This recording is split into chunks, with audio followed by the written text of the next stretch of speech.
Hi friends, இன்னைக்கு நம்ம இந்த வீடியோவில் 90s கிட்ஸ்க்கு பிடிச்சமான பால் ஐஸும் சேமியா ஐஸும் எப்படி செய்யுதுன்னு பார்க்கலாம். வாங்க வீடியோக்குள்ளே போகலாம். ஐஸ் செய்கிறதுக்கு ஒரு ஸ்டவ்வில் பாத்திரம் வச்சு அதில் 1/2 லிட்டர் பால் ஊற்றி வச்சுருக்கேன். இது நல்லா காஞ்சி பொங்கி வரட்டும், கொதிச்சு பொங்கி வரட்டும். இப்போ பால் பொங்கிடுச்சு. இதை ஒரு விஸ்கோ இல்லாட்டினா கரண்டி வச்சு நல்லா கலந்து விட்டுக்கோங்க. இப்போ நான் ஒரு 1/4 கப்பு பால் எடுத்து வச்சிருக்கேன். அதில் ஒரு 1.5 டேபிள் ஸ்பூன் கார்ன்ஃப்ளவர் போட்டுக்கலாம். போட்டுட்டு கட்டி இல்லாமல் மிக்ஸ் பண்ணிக்குவோம்.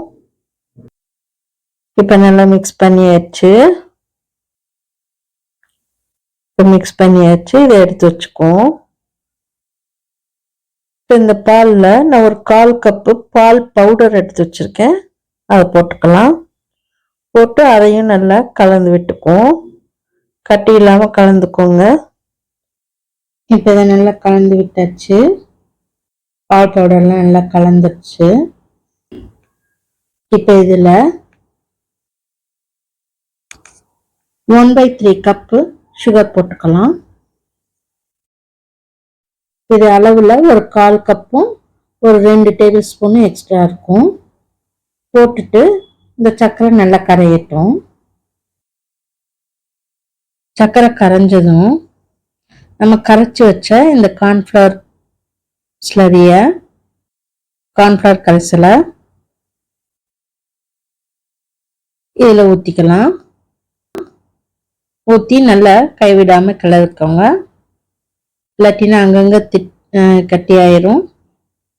அதனால கொஞ்சம் கைவிடாமல் கலரிக்குவோம். இது நல்லா கொதிச்சு கொஞ்சம் திக்காகவும் பால் அந்த ஸ்டேஜில் இறக்கிடுவோம். கொதிக்கட்டும். இப்போ பால் திக்காயிடுச்சு. இப்போ இதில் 1/4 டீஸ்பூன் வெனிலா எசன்ஸ் ஊற்றிக்கலாம். நீங்கள் ஏலக்காய் பொடி கூட போட்டுக்கலாம். வெனிலா எசன்ஸ் ஊற்றினீங்கன்னா ஏலக்காய் பொடி போட வேணாம்.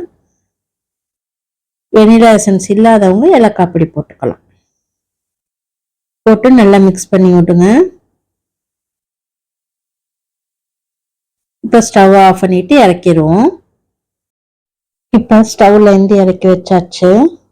இது நல்லா ரூம் டெம்பரேச்சர் வரட்டும். நல்லா ஆறட்டும். நல்லா ஆறினதும் நம்ம மோல்டில் ஊற்றிக்கலாம். ஆறட்டும்.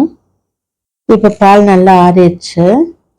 இந்த பாலை மோல்டில் ஊற்றுற மாதிரி ஒரு கப்பில் எடுத்து ஊற்றி வச்சுருக்கேன். ஆறின பாலை ஒரு 1/4 கப்பு சேமியாவை எடுத்து வறுத்து நல்லா வேக வச்சுருக்கேன். இப்போ மோல்டு ஊற்றிக்குவோம். இந்த மாதிரி மோல்டு எடுத்து வச்சுருக்கேன். Ice cream popsicles mould. இப்போ இதில் நம்ம முதல்ல 3 இதில் பால் ஐஸும் 2 இதில் சேமியா ஐஸும் ஊற்ற போகிறோம். முதல்ல பால் ஐஸ்க்கு ஊற்றிக்குவோம். காய்ச்சி வச்ச பாலை இந்த மோல்டில் ஊற்றிக்கலாம். இப்போ 3 பால் ஐஸ் ஊற்றியாச்சு. இப்போ நம்ம எடுத்து வச்சிருக்க அந்த கப்பில் இந்த சேமியாவை போட்டுக்குவோம். போட்டு நல்லா மிக்ஸ் பண்ணி விட்டுக்குவோம். இப்படி செய்யலைன்னா நான் பால் ஐஸ் சேமியா ஐஸ்ன்னு பண்ணுறதுனால தனியாக கலந்துருக்கேன்.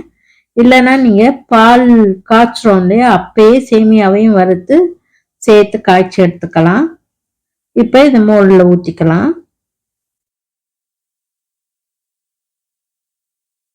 மோல்டில் ஊற்றிடுவோம் சேமியா ஐஸையும். இப்போ இதுக்கு இந்த மாதிரி மூடி கொடுத்துருக்காங்க. இதை மூடிட்டு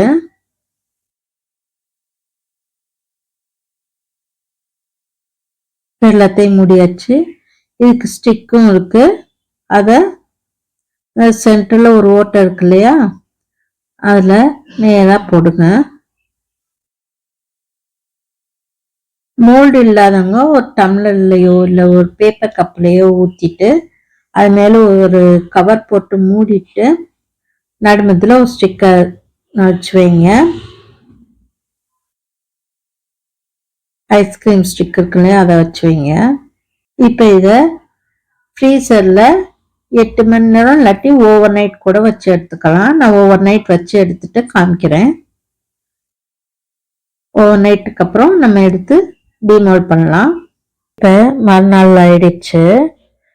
இப்போ நல்லா ஐஸ் ரெடி ஆயிடுச்சு. இப்போ இதை டிமோல்ட் பண்ணிக்குவோம். இந்த பாருங்க நல்லா ஃப்ரீஸ் ஆகி நல்லா இருக்கு. இப்போ டிமோல்ட் பண்ணி காமிக்கிறேன். பாத்திரத்தில் கொஞ்சம் தண்ணி வச்சு இந்த மாதிரி டிப் பண்ணி எடுத்துக்கோங்க. இந்த மூடிய முதல்ல கழட்டிக்கோங்க. இப்போ டிமோல்ட் பண்ண ஈஸியாக எடுப்பாங்க. அருமையான பால் ஐஸ் ரெடியாக இருக்கு. அழகாக ஷேப்பாக வந்திருக்கு பாருங்க. இப்போ அதே மாதிரி சேமியா ஐஸையும் டிமோல்ட் பண்ணிக்கலாம். இப்போ சேமியா ஐஸும் ரெடியாக இருக்கு. பால் ஐஸு இப்போ சுவையான டேஸ்டியான வெயிலுக்கு இதமான 90s கிட்ஸ்க்கு பிடித்த பால் ஐஸும் சேமியா ஐஸும் ரெடி ஆயிடுச்சு. இதை செஞ்சு பாருங்க. செஞ்சு பார்த்துட்டு இந்த வீடியோ பிடிச்சிருந்தா லைக் பண்ணுங்க, கமெண்ட் பண்ணுங்க, ஷேர் பண்ணுங்க. அப்படியே எங்க சேனலை சப்ஸ்கிரைப் பண்ணுங்க. மறக்காம பெல் ஐக்கானை கிளிக் பண்ணுங்க. அப்பதான் எங்களோட ஒவ்வொரு வீடியோவும் உங்களுக்கு நோட்டிஃபிகேஷனா வந்து சேரும். Thank you friends.